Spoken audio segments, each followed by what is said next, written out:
Once upon a time, the city of Kinshasa pulsed with life. The sounds of honking cars, shouting traders, and children playing filled the air. But along the banks of the Congo River, there was one place that remained eerily silent. There, where the water turned muddy and thick, sat a man that everyone called Papa Yoka, the one who hears nothing. His skin was rough, blistered, and covered in unhealed sores that oozed pus. Flies hovered over him, and his clothes were nothing but shredded rags. Yet, despite his appearance, his sharp yellow eyes followed every movement around him like a predator watching prey. People avoided him. "Don't go near him," whispered Mama Kazi, a fish seller, to her daughter. "They say if you give him even a coin, snakes will visit your house before the night ends." "But Mama, he's hungry," the little girl replied innocently. "Hunger is better than inviting the devil into your home," Mama Kazi said firmly, pulling her daughter away. Still, there were those who pitied the old beggar. Those were the ones who suffered. Mama Esther, a widow with 3 children, was one of the few kind souls left in the town. One day, as she passed by the river, she handed Papa Yoka a piece of bread. "Here, Papa. Eat something," she said softly. The beggar took the bread, his yellow eyes gleaming strangely. "Thank you, Mama Esther. You are too kind. Tonight, you will have visitors." She didn't understand. But that night, as her children slept, she heard a soft hiss. When she turned, she saw a thick green mamba slithering across her floor. Her heart nearly stopped as she realized it was heading for her baby's mat. Screaming, she grabbed a stick and fought the snake off, but her mind was filled with terror. Word spread quickly. Whoever gave Papa Yoka food or money would see snakes in their homes. The fear that gripped Kinshasa reached the ears of Pastor Solomon, a tall, strong man with deep brown eyes and a voice that filled the church like thunder. He was known as a man of faith, not easily shaken, and many in the town turned to him for help. "Pastor, you must do something," cried Mama Esther during Sunday service. "The snakes are real. I saw one in my baby's bed." Others nodded, telling similar stories. Pastor Solomon stood before the congregation, holding his Bible. "Fear is not from God," he said. "We will face this together. But first, I must know who this man really is."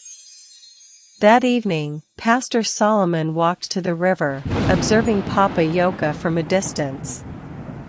The beggar sat still, but Solomon saw something odd, snakes coiling under his rags, their heads peeking out as if listening. Instead of attacking him, they seemed to obey him, gathering around him like pets. "Spirit of darkness," Solomon whispered to himself. Determined to uncover the truth, Pastor Solomon returned home to pray. That night, he dreamed of a great serpent with golden eyes, whispering ancient words. When he woke, he knew this was no ordinary man. The next night, Pastor Solomon returned to the river but hid among the trees to watch.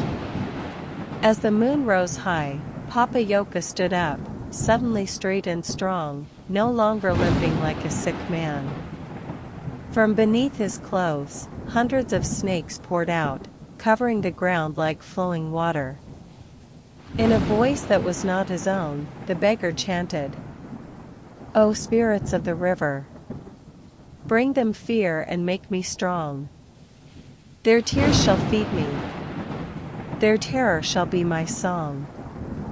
Pastor Solomon watched in horror as the snake slithered toward the town.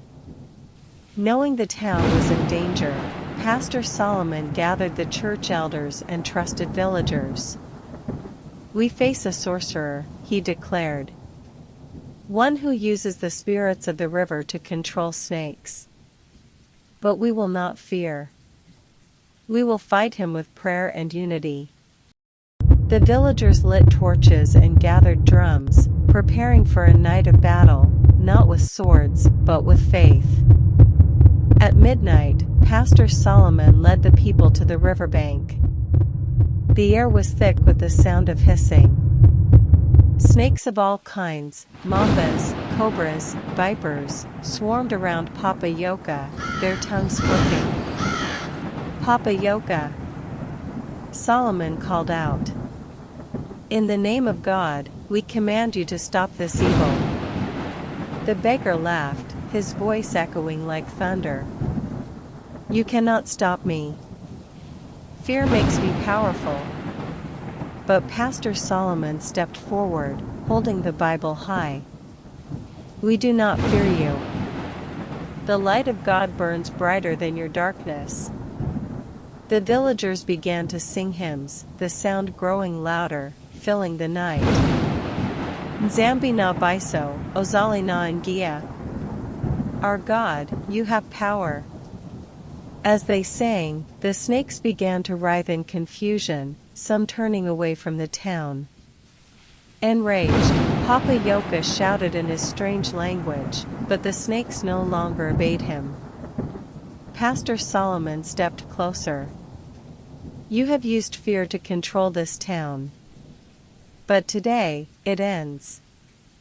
With a final prayer, Solomon sprinkled holy water from the river toward Papa Yoka.